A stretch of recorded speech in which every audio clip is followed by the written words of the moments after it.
Ladies and gentlemen, welcome to the IronSquid show and the final show of Group C, which will determine who goes through to the round of 8 and who has to leave in disgrace. My name is Total Biscuit. And I'm Diapollo. And it's gonna be a great one. There's no real question about that.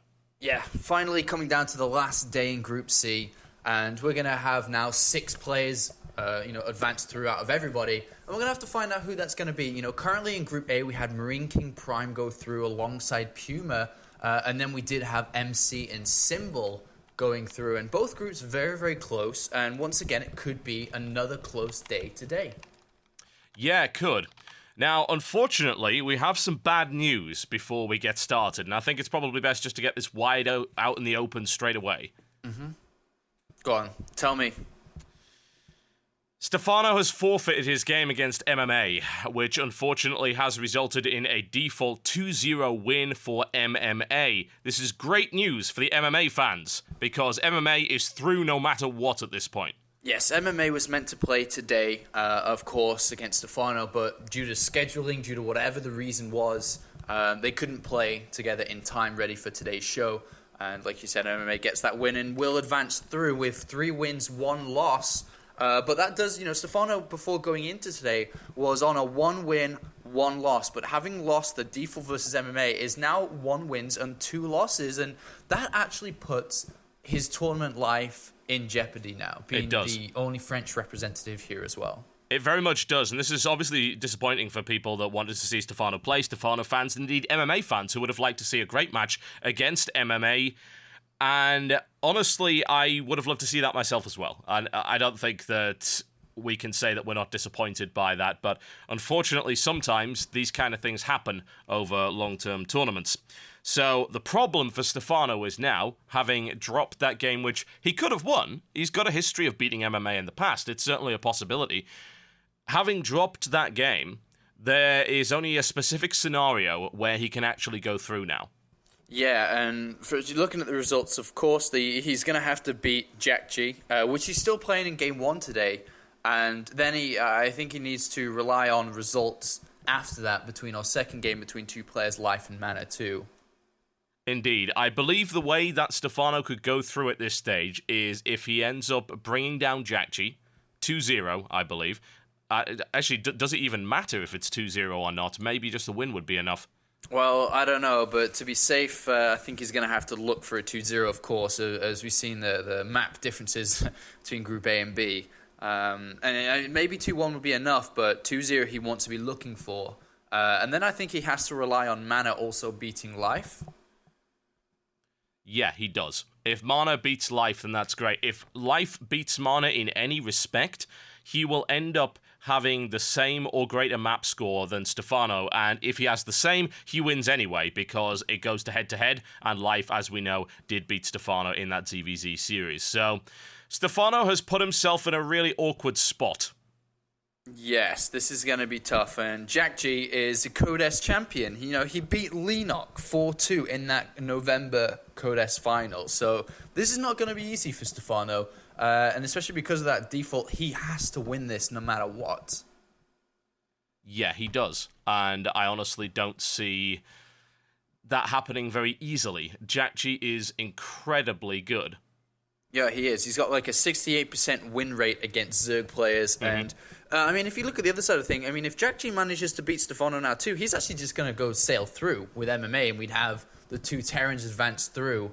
So I think a lot of people that still are Jjakji fans may not want Jjakji to win this, because that would actually put us with 4 Terrans going through, a single Protoss and single Zerg, which of course, Korean Terrans, man, they're pretty damn scary. So this is going to be an interesting game to see which kind of way we're going to branch out when we advance through the group stages. Indeed. As a result of that forfeit, of course, that does only leave us with a few games left, and it would have been a fairly lengthy show today, but nope, not in this case. So we are looking at 2 best-of-3s today, Jjakji versus Stephano, and then Life versus Mana. Yes, we are, and I don't know, man. If I was to put a bit of predictions out there, I think that Jjakji is going to beat Stephano. I just have the feeling, as good as Stephano is, he has had trouble versus top-level Koreans. But at the same time, I guess you can argue the point that even though he's had trouble, he has managed to muster some victories on the same time. So, especially if Stephano knows that he has to win this and he can't mess around, then, it still could go either way. Yeah, it could, and I would certainly like to see this game. I think it's going to be very exciting. The thing is, I would have liked to see Stephano versus MMA as well, but sadly that has gone by the wayside. And then we've got Mana at the bottom of the group there, and honestly, if Jjakji wins this, then the Mana versus Life game is effectively pointless, because there's no way that Life could actually advance through the group. Yes, that is correct. All right then, folks. Well, before we get on to today's festivities, I'd like to remind you what happened previously on IronSquid.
All right, ladies and gents, that is what you missed if you weren't paying attention. Remember to check out IronSquid.tv for the VODs of previous shows, as well as the fact that we do tend to do reruns before the show itself. So if you're listening to this in the EU time slot and you missed the previous show, you can actually catch it just before the American rerun a few hours after this broadcast. There are so many, and remember to check out the Team Liquid calendar to find out when they actually run. But what have we got coming up? Well, we've got Jjakji versus Stephano in a rather epic TvZ. Yeah, this is going to be a crazy Terran versus Zerg here.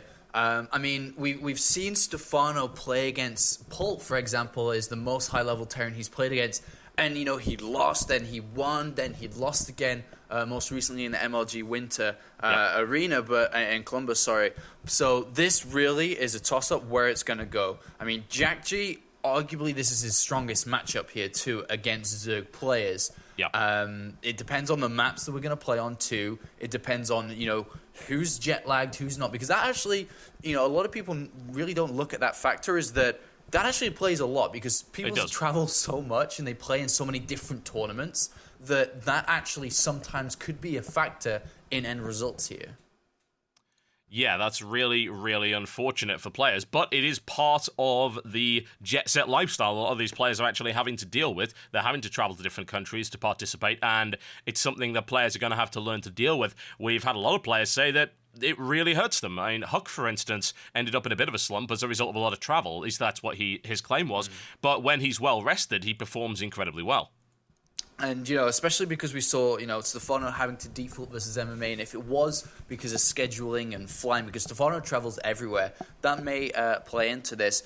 On the other hand, Jjakji is such a solid player. He's very aggressive. His control is spectacular, and he hardly makes mistakes against Zerg players. He knows when to pressure, when not to.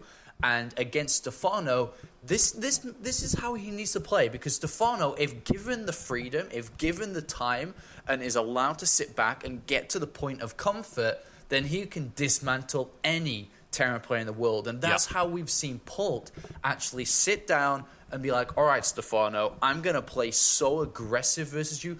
Drops in multiple locations, really heavy on the upgrades and just being ultra aggressive, which is why the MMA Stephano match would have been fantastic. But still, This is almost as equal, man. Jjakji versus Stephano is just as good. Terran versus Zerg. Absolutely. So I don't want to keep anyone waiting any longer for this particular matchup, so let's kick it off. Ladies and gentlemen, welcome to the first game of this IronSquid show, and it's my pleasure to bring you Millennium Stephano. He is in the pink trunks, and he is playing Zerg to the south of the Antigua shipyard. Versus his opponent, it's New Star Hoso's Jjakji. He is in the blue trunks, playing Terran to the north. Once again, we're seeing Stephano go up against Code S level players, and it is so exciting to see this, Dan. Jjakji, former Code S champion, hasn't been doing so well recently, but that's because of his problems with the other matchups, more so than this one. This one he's actually very, very good at, and is shown time after time, is so aggressive, his timings are nailed down. And on the other hand, of course, we do have Stephano, the Ling Infester guy. The amazing thing with Stephano is that he's, no matter how aggressive the Terran player is and how aggressive his drops are, Stephano is always there to answer the drop. He's always there waiting with Lings, Infestors, Queens, no matter what. And it's amazing to see because a lot of Zerg players actually fall down to that form of pressure, but Stephano always equal to the task.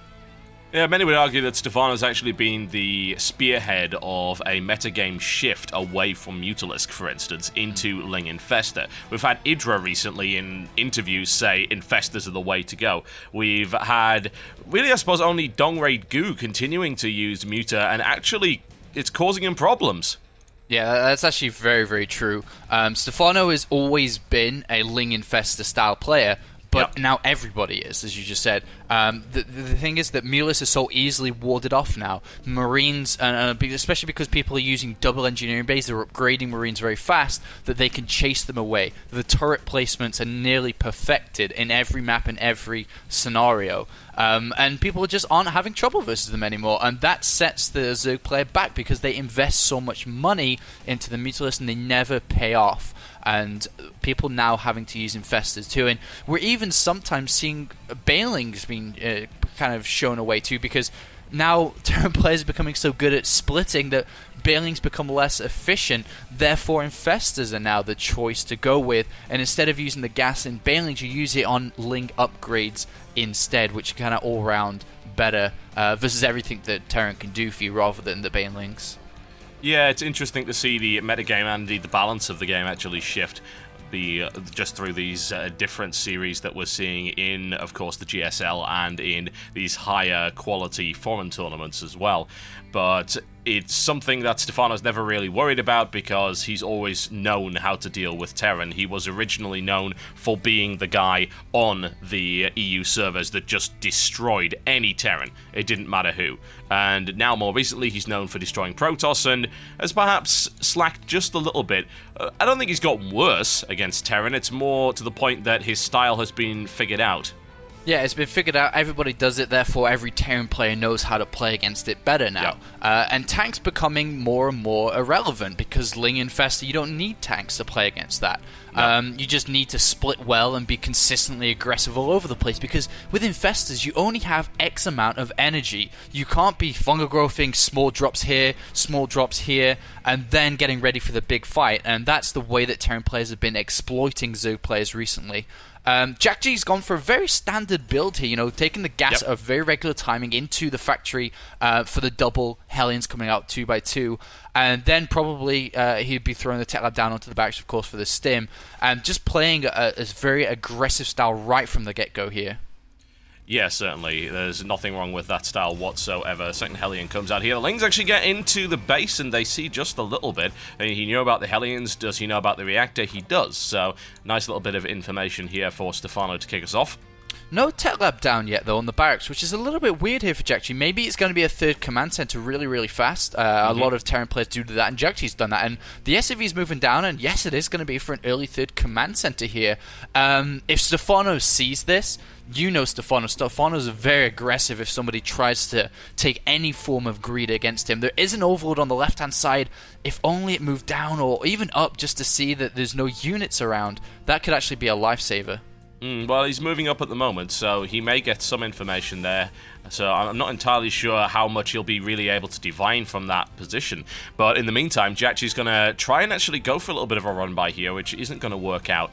And it's a nice map for doing it, but there's also a risk of getting trapped up against the edge of this cliff here, even if you can dodge the spine crawler, which is now getting pushed forward. And slowly but surely, we're going to see this creep spread and the spine crawler redeployed in order to make this work. Yeah, usually Terran players would like to do that form of risk, but the way that Jjakji's played this out, if he loses those Hellions, that could be game over. So I don't expect him to even take the risk, even if there's a probability that, yeah, you can kill a bunch of drones. He'll just play the safer option because his advantage is always going to be in his economy and keeping this third base up and running and away from Stephano's knowledge. There actually is a Zergling at the top left there. Is it going to, I mean, it's going to poke in and see a lot of, a little amount of units here, and he may start to wonder. Yeah, he might. He didn't get a scout of the main, but as you said, there's so little on the natural there, and you're going to think, well, why is that? I know Stephano is aware that there are 6 Hellions at the front, so maybe he's thinking that, but unfortunately getting a Ling out of there now is pretty much nigh on impossible. There is a Baneling nest coming down now for Stephano, so he is perhaps looking to get rather aggressive. Also adding double upgrades in here and taking to lair in the process. And Stephano's trying to get his drone count as high as possible too, because he knows he'll eventually have to take this third, and he needs to saturate it as quickly as possible. That third's been delayed now, and the third is already up for Jjakji. Yeah, this is really, really good for Jjakji. Now he's thrown down the double engineering bay as well, so he's going to be working on those double upgrades immediately. Stephano needs to break out here, but Jjakji is not letting him. He's staying away from creep. He's denying the creep also. The Baneling nest is down. I feel that's more of a defensive measure than anything, because Stephano has no idea what is actually past his creep line here. And there they are being morphed, and that's actually a waste of gas for Stephano. I mean, they don't have speed. They're not going to be able to pick off these lines unless they go into creep here. So Stephano playing very cautious, but it's the complete opposite actually from what Stephano's thinking here. We see, 3 barracks now. The starport is down so we can get medivacs out nice and early, and we even have tanks that are going to be in strategic positions here to defend against any breakouts that Stephano tries to go for. Exactly, and Jjakji's working off 3 orbital commands, and is working off 3 orbital commands very, very early on in the game. So he's getting this massive edge here, and that gives him so much flexibility against Stephano, and the opportunity for aggression for Stephano has perhaps passed now, and it's very rare that Stephano allows Hellions to actually survive for this long when he's trying to take his third. He's spreading a ton of creep tumors to make sure that he can get up to that third base. But once he does, I have to wonder if the aggression will then be turned on by Jjakji, who'll say, no, I don't want you having that third. Yeah, I mean, that very well could happen. Jjakji landed a scan in between the main and natural, trying to look, because he knows that Stephano's on 2 base, which means he's teching to something, of course, because he hasn't got a third. And he tried to scan to find out, is it Mulisks or is it Infestors? But he didn't see anything. The only thing he did see was double evolution chamber and a Roach Warren, which kind of pushes towards the fact that it is going to be Infestor style of play. So that's the reason why he hasn't thrown turrets down. He isn't really preparing for Mutalisk at all. He's thrown down 3 additional barracks now. His barracks counts up to 6. He's going to be still pumping out tanks, and he's almost working on 2-2 as well. This is just an incredible start for Jjakji. Yeah, he also gets the denial on this attempted hatchery. He sneaks out there, but the Ling count is now high enough to shut this down. The creep spread is starting to get crazy for Stephano now that he's got 4 queens working and a large number of creep tumors that can start to spread out very rapidly. That will at least give him an edge there, but this economic advantage that Jjakji's had, I mean, he's got 4 mules down right now, he's on 63 SCVs, and he is mining gas now from, he's going to be on 6 refineries very shortly. That gives him so many options. Yeah, and the thing is with Jjakji is that he isn't going to move past his supply depot wall that he's making. Probably add bunkers down as well just in case, because he knows that he's so far ahead that all he needs to do now is just rush to 200 supply and then crawl towards the middle, then start to take engagements. He doesn't need to push out at all, especially because he knows that actually there is a drop on the right hand side here by Jjakji, but not really doing anything, just forcing pressure. But as I was saying is that Jjakji knows that Stephano has to now take risks. He has to build an army because it's now X amount of time in the game and he hasn't had the opportunity to build drones. So he has to have a large army. Therefore, Jjakji's just bunkering up, as I said, right on his natural, willing for Stephano to bring it on. Oh, yeah, he has no problem with that. Stephano's got 2-2 almost about to complete, so perhaps he'll try to get some aggression going with that. Should be able to take the Hellions out, maybe, but I am concerned about this aggression and the fact that it just might not do an awful lot. We've got even a Viking moving around there trying to clean out some overlords here and there for Jjakji, so that's a nice little move. Link out at 119 now, and +2/+2 is about to kick in. Gets the big surround there, but the problem is with the amount of Lings, he also took quite a lot of losses in engaging that. But Stephano, he is now morphing in 20 Banelings and adding another 40 Lings on here as well. Oh man, he's cut drones at 56. He's just going to go for it. He realizes what the hell was going on because no aggression came from Jjakji. He just knows that he's got a third base and playing defensive. So Stephano's going to try to break this. He's got so many Banelings, but I don't think he can break through here. There's so many tanks and the Marines as well with upgraded. Oh my god, this is going to be really bad, I think, for Stephano. Jjakji's positioning is, as always, absolutely fantastic. Throws down some infested Terrans to take the initial tank shots as he rushes in there and tries to somehow make his way through this massive defensive line and breaks the right flank, but with so many tanks, will he be able to break through that? All the tanks are now down, but he can't actually get through. And as a result, he can't do any economic damage. Well, he has broken through to the third base just a little bit, but units are being streamed out from 6 barracks right now, and Medivacs coming down, so will Jjakji be able to hold on? This is very tense, very tight and close. There's barely any follow-up here from Stephano. I mean, you can see only a few units streaming across the map, and he is certainly able to do some economic damage here, but with the amount of SCVs that Jjakji already has, you remember the game against Life. He doesn't care. Losing SCVs is not a concern for him. His macro is always fantastic. More Lings coming in here, SCVs buffering this, couple of Infestors move in as well. The defensive line is broken, but the follow-up just isn't there from Stephano. Yeah, he just doesn't have the economy to support a very strong follow-up here. And now that Jjakji survives, he's sieging up again. He's got that command center finish. Now, he has a 4th command center, which can easily be towards the middle. And we did see a bit of a drop now on the right-hand side now, coming down towards his third base of Stephano, but Stephano's already there. Yeah, he'll shut that down, no problem whatsoever. And obviously trying to drop Stephano, especially on a map like Antigua, is extremely difficult. The creep spread is just absolutely fantastic. 4th base is now coming up for Stephano, so with Hive Tech coming in as well, he's getting himself into a great position here, and Jjakji's passiveness may end up costing him as he starts to lose in the tech war. Yeah, Jjakji now should be like, alright, well, Stephano's aggression is now stopped. He sees, because he has the Zalnoga Tower, he sees the 4th base coming down for Stephano, so he realizes that Stephano is droned up now and probably teching towards Hive. So I wouldn't be surprised if we didn't see a scan soon in the main base. Stephano is going for the Ultralisk Cavern very shortly here, and will try to keep Jjakji away from controlling the center. Jjakji's goal right now is just to build up his army big enough, and then he's going to crawl towards the middle while dropping all over the place. And if he can grab the Zalnoga Tower, grab control of his, siege up in the center, he's going to be able to push forward with this strong late game, especially because 3-3 is now on the way as well. And of course, Stephano, on the other hand, has to start 3-3 upgrades straight away, but he is money deprived. And actually, there's a scan in the main base there for Jjakji, seeing the Hive. He just doesn't know if it's Ultralisk or the Great Aspire coming down. Yeah, and this can catch you out at this stage because, as we are well aware, Ghost's not so good anymore. Snipe just doesn't work against Broodlords and Ultralisks in the way that it used to.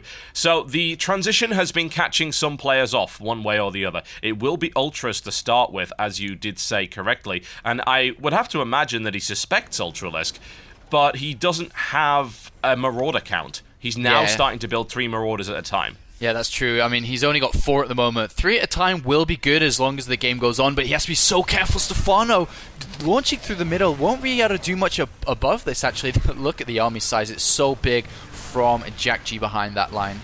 Yeah, it's well positioned as well, so there's just layer upon layer of tanks and strategically positioned Marines, and there's going to be a planetary fortress there as well, which is going to be incredibly hard to assail with that kind of force. You need line breakers, which are, of course, Ultralisks. So, for the moment, Jjakji's got a really nice position. He's also got an incredibly large army versus Stephano. I mean, the supply count is not looking good, and it's 126 for Jjakji and 98 there for Stephano. We do see a drop by Jjakji coming down the left, and this is what you want to do while controlling a fortified area in the center, is to start dropping left and right. And we do have one coming down to deny the 5th base of Stephano. Could actually go the distance into the main base, but killing the 5th base is more important here to cut Stephano's money down. As you can see, he's only got 100 minerals and gas. He really is deprived of money, and at the same time, Jjakji is controlling the center tower now as well. Yeah, and that's grim. How the hell do you actually assault that center tower with so many units there? 3-3 is about to kick in here for Jjakji, whereas it's a little bit far off for Stephano. He is working on the chitinous plating upgrade and is looking to get ultras into the mix. There are some. He's only got 4, though. So Ultraling backed up with Infesta. Schizophrenic dancing Ultralisks over there for whatever reason. Also backed up by Banelings, but the fact of the matter is the 4th base is now down, and he didn't even try to defend it because he knows it's a waste. He can't afford to lose that many units to attack that. And bunkers and turrets coming down the center, making sure that he doesn't lose this position. Stephano's going to go as soon as all the upgrades finish now. He knows that he can't take this late game now that Jjakji's controlling the middle. He needs to break it to make sure it's not fortified enough. He's setting up a flank on the right-hand side now as well. He's going to try and go for it. The upgrades are aligning. The stars are aligning. Will Stephano have enough? It's questionable, isn't it? It's such a good position here for Jjakji. Will he be able to hold it? In come the forces from 3 different angles. The Ultralisks smash their way in there. Bit of a slow response there from Jjakji with his backup forces also eating a Baneling hit as well. He's cleared the center, but he hasn't really gained anything from doing so. No, it doesn't matter. I mean, all that Jjakji can do now is just heal up, crawl back into the middle, and do it again. Stephano lost a lot of money there. His supply is down. He doesn't have the income that Jjakji has, who's building another command center behind the one in the center also. Ling reinforcements are going to do nothing versus tanks and marines at this stage. I wouldn't think so. They're so well upgraded. That's the real problem with it. And as a result, we're seeing death coming in from Jjakji aimed right at Stephano. Baneling doesn't even connect at this point, and the Ultralisk's now getting absolutely shredded. Oh man, this is looking worse and worse for Stephano now. Jjakji has a little squad on the left, which is going to stim up towards the 4th base now of Stephano. There is a Baneling there, but with reinforcements brought from Jjakji, actually Ultralisks are coming in, so he should be fine. I don't know about that, dear, honestly. God, no. There's too many Marauders in the composition. 2 Ultralisks isn't going to do the job, and with so many medevacs backing this up, there's the GG. And a really nice play there by Jjakji, and Stephano, well, he gets bled out on 2 bases for the longest time, and Jjakji got that massive edge on him. Yeah, Jjakji just a different level here from Stephano, and Jjakji a very, very solid Terran versus Zerg player, and it was shown here. And I was surprised, man. I really didn't think Stephano would be knocked down to this level. I really thought he'd come back swinging, and he did at the stage in the game, but he had such a disadvantage in the early game because of that containment by just a few Hellions that he wasn't allowed to get into that comfortability zone where he usually, dominates Terran after Terran. Yeah, I mean, the number of command centers available for Jjakji by the end of the game, his economy, his macro, absolutely stellar. I've said it before, and I was to the point of madness in the Jjakji versus Life game. It's like, how do you beat that? It's like he's lost 65 SCVs and he's still winning. But that's just Jjakji in a nutshell for you. His macro is so good, and you can't let him get that early start. You cannot. So Stephano going into game number 2, maybe he needs to change it up a little bit. Maybe an earlier Roach Warren just to push the Hellions away so he can grab an earlier third in investment, but definitely worth it if that happens. But on the other hand, Jjakji, absolutely stellar performance here in game number 1. I mean, really, really dominating Terran play. Oh, yes. The question is, will he be able to maintain it into game 2? Stephano surely will not allow that to happen again. Let's find out, folks, after this short commercial break. You are watching the IronSquid, brought to you by Twitch.tv and Astro Gaming. Don't go anywhere. Ladies and gentlemen, welcome back to this IronSquid series between Millennium Stephano in the pink trunks playing Zerg to the southwest of Daybreak versus his opponent, New Star Hoso's Jjakji in the blue trunks playing Terran to the northeast. Daybreak, once again, 2011's map of the year, voted by Team Liquid. And it is a very good map. It's actually coming into the new season as well on the ladder of Battle.net. Yeah. And it is a beautiful map. It's very all-round and balanced here, to be honest. You do see a lot slower form of games because of the rush distances between bases here. Ling Infesta is, again, a very dominant style to use here. There's a lot of run-bys available and a lot of up and down areas and ramps where Fungal Growth actually can get the most efficiency. On the other hand, though, we do sometimes see mech come out from Terran players on here because of the ease of access towards the third base. You can hop, skip, and jump a few tanks, and you're pretty much going to be able to just hold the line and then start to establish and build a very strong economy, therefore a strong army. Have you seen Jjakji actually employ mech in this particular matchup all that often? I haven't. I mean, the thing is that mech is something that's very new towards the metagame and something that players are doing most recently. And I haven't seen Jjakji play that much recently. He's always been a bio player, but it could come out here because mech is very strong against Ling Infesta style. You know, Blue Flame Hellions, tank positions, and then strong pushes before they get to the hive. You know, that kind of style is very, very strong. And that's the reason why we see a lot of players using that style most recently. Yeah, we've got Jjakji taking a gas just straight off here, as well as just moving this barracks into place. Stephano scouts that, needless to say, as you know, there's no real way to deny that unless you choose not to drone scout on this particular map. In the meantime, Stephano opens pretty much standard. He goes for the hatchery first build.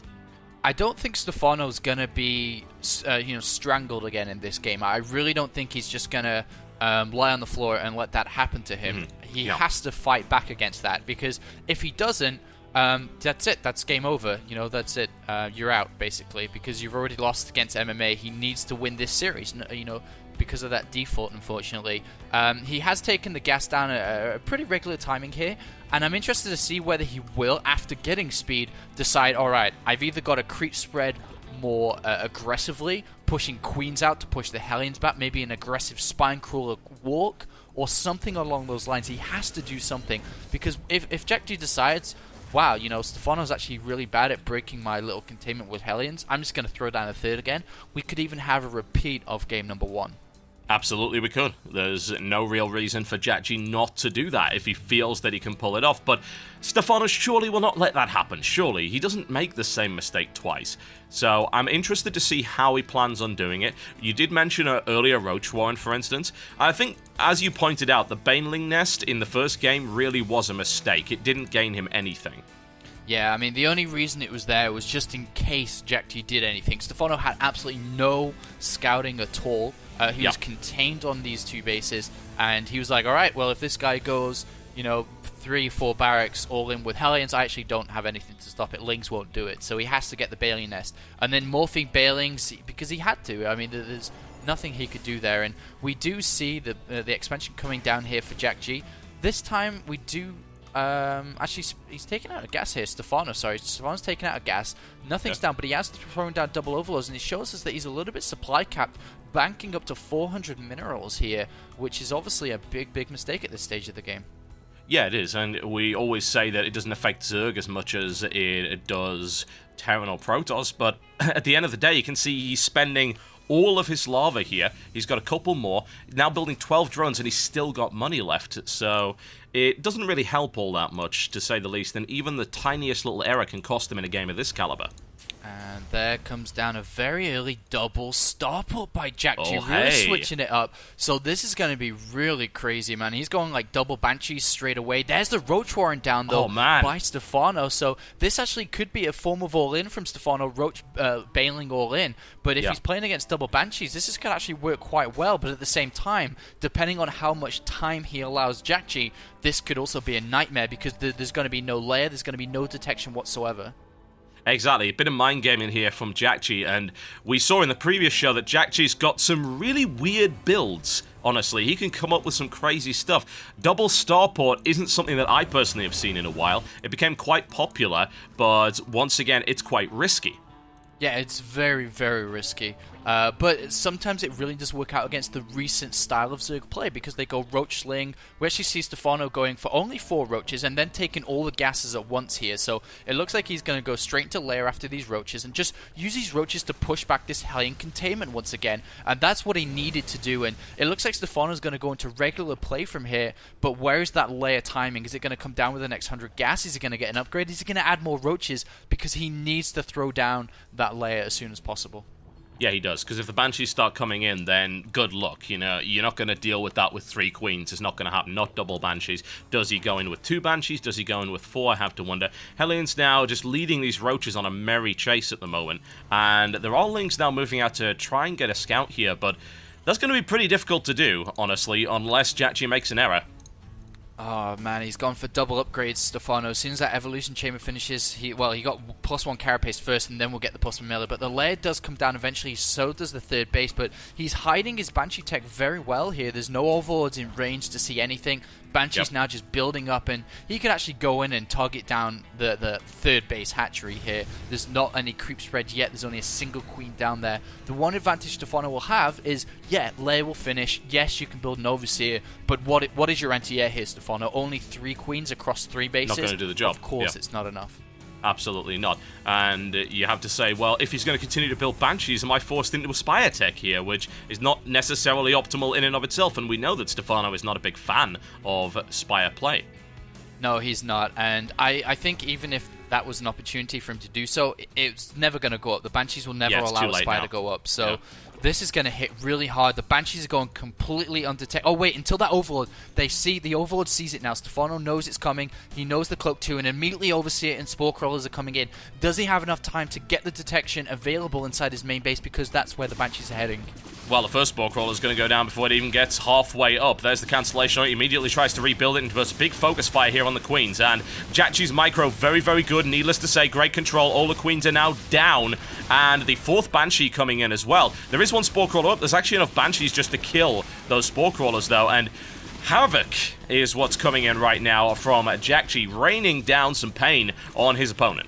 Oh, he's going to target down the spawning pool, and it's going to go really so fast with 4 Banshees. Stephano at the same time is sending Roach and Link, slow Roaches may I add, across the map to do absolutely no damage. There's so many units there that can push this back. And down goes the spawning pool. Oh, Jjakji. This is a really nice move here by Jjakji, and he proves once again he is capable of taking risks. The lair's getting focused down now. There are Spore Crawlers now moving into position to try and prevent that from going down. Will Jjakji actually just go for it? He might. The lair 400 right now, but there are now enough Spore Crawlers to throw that back. He's going to run in and go straight for that queen. A good salvo goes off there. He keeps 4 Banshees alive again, and in the meantime, as we predicted, that attack did absolutely nothing. Yeah, there's just way too much stuff out. And we've already got the starports switched away from the barracks, so the barracks can research stim and combat shields. Well, not stim yet. A bit of a mistake there, but it will be coming out shortly. And the Banshees all survive too. 4 Banshees there survive. Double starport can easily build 2 medivacs at once here, as he's about to do that. And the 3rd command center coming down, so he's going to be able to transfer very shortly.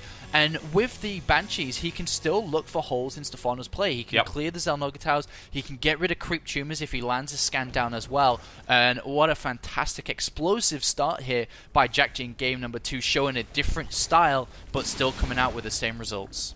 Yeah, also with 5 Banshees, the positions of these Spore Crawlers aren't good enough. If he were to able to get those guys fixed up, for instance, he could just knock those Spore Crawlers out and not actually lose any Banshees.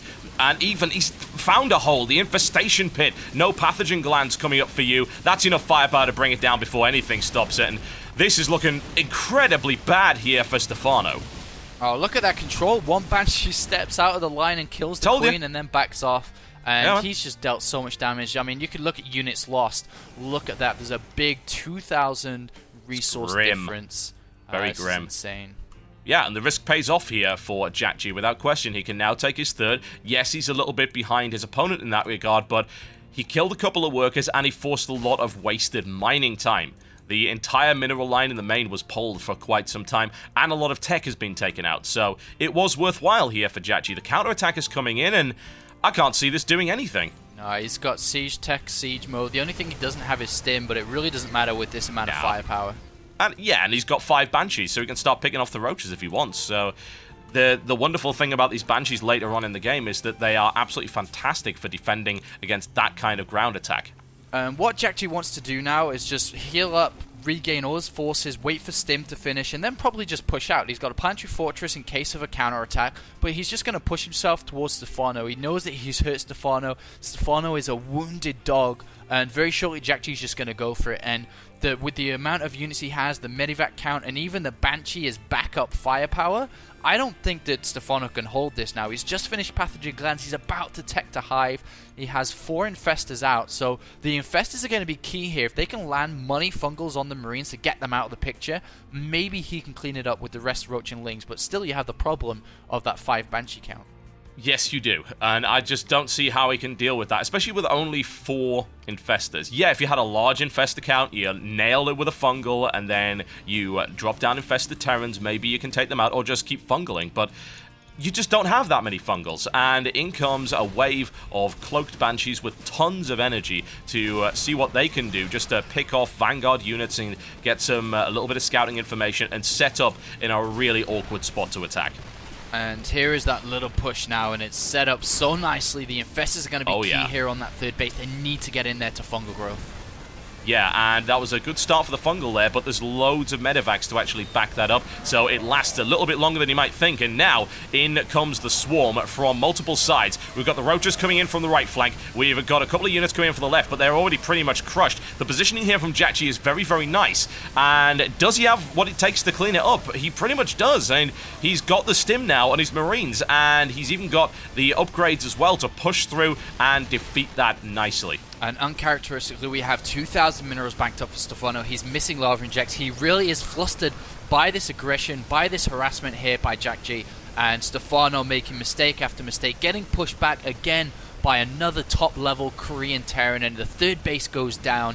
And this is looking worse and worse here for Stephano, who's going to have to try to expand on the right-hand side and the bottom side of the map. But there's already Marines waiting for the drone to get there.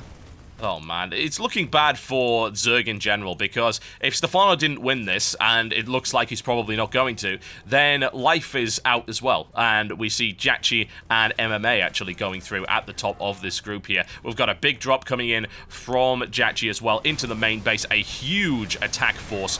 And Stephano with 100 supply versus a maxed out army from Jjakji, who's already got money in the bank and plenty of units at his disposal. And it looks like we're gonna see Stephano go out of this tournament in a very inglorious manner.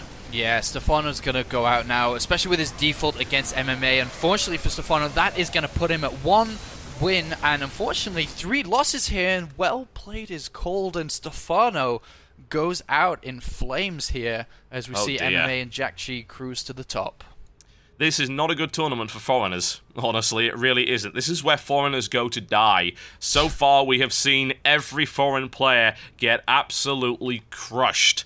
Yeah. And it is a little bit depressing for some people, but for others, it just demonstrates, look at the caliber of players that we've got. Look at these amazing Korean stars. Look at how Jjakji executed an unbelievable TvZ series against Stephano.